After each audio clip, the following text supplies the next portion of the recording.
Stoïcisme célibataire, la liberté de se redécouvrir dans l'indépendance.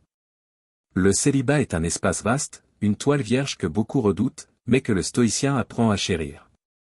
Ce moment de solitude n'est pas un vide, il est un terrain de croissance, un terrain fertile où l'on peut semer des graines de réflexion, d'action et de sagesse.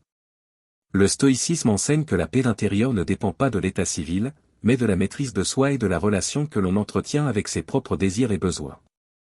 Les célibataires peuvent vivre en accord avec la nature tout en cultivant une indépendance qui n'est pas synonyme de solitude émotionnelle, mais de liberté intérieure. Le stoïcisme valorise l'acceptation des choses telles qu'elles sont, l'idée que l'on doit apprendre à distinguer ce qui dépend de nous et ce qui ne dépend pas de nous. Dans le contexte du célibat, cette idée prend tout son sens. Il n'est pas toujours possible de contrôler la situation amoureuse dans laquelle on se trouve, mais il est toujours possible de choisir comment y réagir, de choisir l'attitude que l'on adopte face à cette situation. Le célibataire stoïcien comprend que l'amour est une expérience humaine merveilleuse, mais qu'il ne faut pas y chercher sa validation ou son bonheur. Il apprend à apprécier sa propre compagnie, à être à l'aise dans sa propre peau, à se développer en tant qu'individu complet avant d'être en relation avec un autre. Il ne voit pas sa situation comme une carence, mais comme une opportunité de croissance. Il n'est pas dépendant de l'amour d'une autre personne pour se sentir entier. Il sait que l'épanouissement ne vient pas de l'extérieur, mais de l'intérieur.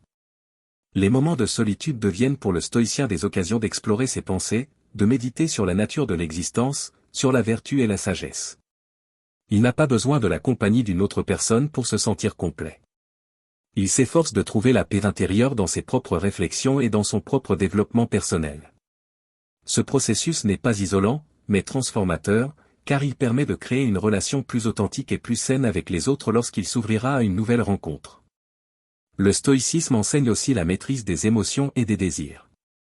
Dans un monde où la pression sociale sur les relations amoureuses peut être forte, l'individu peut ressentir une forme de manque lorsqu'il est célibataire. Mais le stoïcien apprend à se détacher de cette pression sociale, à ne pas se laisser envahir par des sentiments de frustration ou de manque. Il comprend que le bonheur ne dépend pas des circonstances extérieures, mais de sa capacité à gérer ses émotions et à nourrir une attitude de gratitude pour ce qu'il a dans l'instant présent. Le célibataire stoïcien sait que l'on ne peut pas forcer l'amour ni imposer une connexion authentique avec quelqu'un. L'amour véritable ne peut être manipulé ni commandé. Il arrive naturellement lorsque les conditions sont réunies et lorsque les deux personnes sont prêtes à partager leur vie de manière mutuellement enrichissante. Jusqu'à ce moment, le célibataire stoïcien se concentre sur sa propre croissance. Il travaille sur ses vertus, sur sa sagesse, sur sa capacité à être un individu meilleur, sans attendre des circonstances extérieures qu'elles remplissent un vide imaginaire. L'un des enseignements fondamentaux du stoïcisme est de vivre en accord avec la nature de la réalité.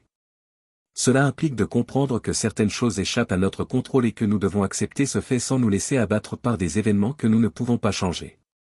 Le célibataire stoïcien accepte son statut sans se laisser submerger par des pensées négatives. Il n'attend pas que sa situation change pour être heureux, il choisit d'être heureux maintenant, en s'appuyant sur ses propres valeurs et principes. Le célibat devient ainsi un terrain d'entraînement pour développer des qualités telles que la patience, la persévérance et la résilience. Ce sont des vertus que le stoïcien cultive dans toutes les situations de sa vie, mais qui prennent une signification particulière dans le cadre du célibat. Car c'est précisément dans ces moments d'attente, d'incertitude, que l'on est mis à l'épreuve. L'individu stoïcien apprend à accepter le temps tel qu'il est, sans anxiété ni frustration. Il vit dans l'instant présent, sans se projeter constamment dans le futur avec l'espoir qu'un jour quelqu'un viendra combler son vide. Le stoïcisme enseigne également que l'on doit cultiver l'indépendance émotionnelle. Une indépendance qui ne signifie pas l'isolement, mais la capacité de ne pas être dépendant de l'affection des autres pour se sentir bien avec soi-même. Le célibataire stoïcien se rend compte que ses émotions ne doivent pas être gouvernées par la présence ou l'absence d'une autre personne dans sa vie. Il apprend à se nourrir de ses propres passions, de ses propres intérêts, de ses propres réalisations. Il devient autonome émotionnellement, tout en restant ouvert à l'amour quand celui-ci se présentera naturellement.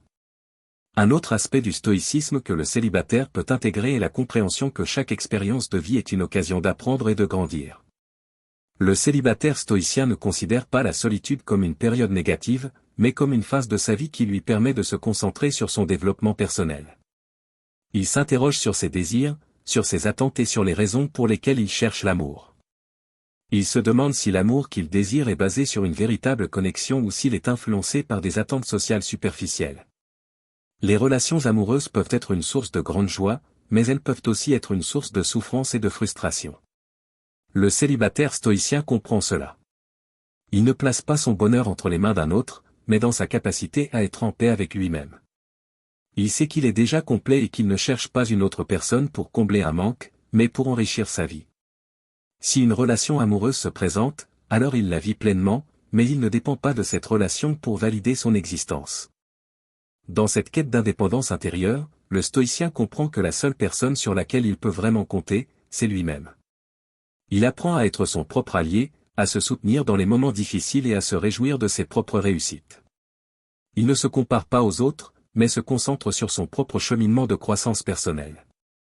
Il ne se laisse pas abattre par les opinions extérieures, mais vit selon ses propres valeurs et ses propres objectifs. Le célibat devient donc une opportunité pour développer la maîtrise de soi, pour explorer les profondeurs de son être, pour se concentrer sur ses passions et ses ambitions, pour créer une vie pleine et riche sans attendre des autres qu'il complète ce qui est déjà complet en lui-même.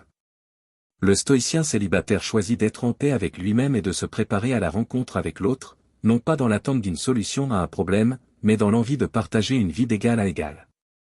Ce cheminement vers la paix intérieure et l'indépendance n'est pas toujours facile, mais il est d'une grande beauté, car il repose sur la conviction que l'on est capable de créer une vie pleine et riche, même en étant seul. Le célibataire stoïcien n'est pas un être isolé, mais une personne qui choisit délibérément de ne pas se laisser définir par son statut relationnel.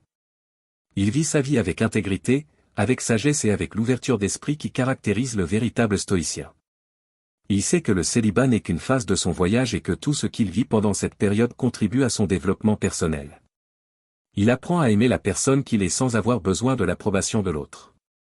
Il construit sa propre vie et s'assure que, quelle que soit la situation amoureuse dans laquelle il se trouve, il restera fidèle à lui-même et à ses principes. Le célibat en stoïcisme n'est pas une situation de manque, mais une phase d'épanouissement personnel, un terrain d'apprentissage et de développement qui prépare l'individu à vivre une relation amoureuse authentique lorsqu'elle se présentera. Il sait que, quoi qu'il arrive, il a déjà tout ce qu'il lui faut pour être heureux et épanoui dans sa propre peau. Cela ne signifie pas qu'il ne souhaite pas l'amour, mais il le désire avec sagesse et avec la conscience que l'amour véritable est celui qui naît de la rencontre de deux individus complets, qui s'aiment pour ce qu'ils sont et non pour combler un vide. Ce calme, cette paix intérieure, est ce que le stoïcien cultive dans tous les aspects de sa vie, y compris dans sa vie amoureuse. Quand il sera prêt à aimer, il le fera avec l'esprit clair et le cœur ouvert, mais toujours fidèle à son propre cheminement vers l'authenticité et la sagesse.